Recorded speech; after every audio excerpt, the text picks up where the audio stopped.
Hello guys, বাজার থেকে বাড়ি আসছি টিফিন খাবার জন্য। তো দেখা যাক আমার জন্য আজ কি করছে। চলো, আলু বানাচ্ছে, তরকারি হবে। যাবো আলু কেটেছি, আলু ভাজা হবে, মুড়ি খাবে, তারপর দোকান যাবে। এই যে আলুটা ধুচ্ছে ভালো করে,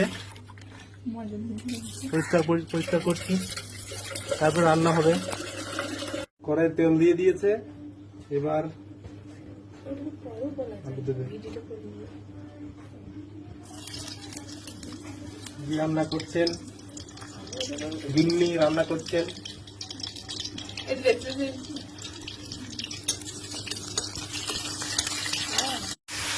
আলু ভাজা হচ্ছে, এবার মশলা যা লাগে দেবে।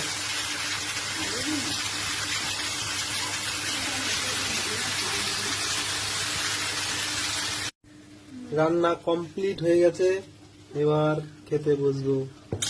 টিফিন খাবার রেডি হয়ে গেছে, এবার বসে পড়ছি। এই যে টিফিন বেড়ে ফেলেছে। Tata, bye bye.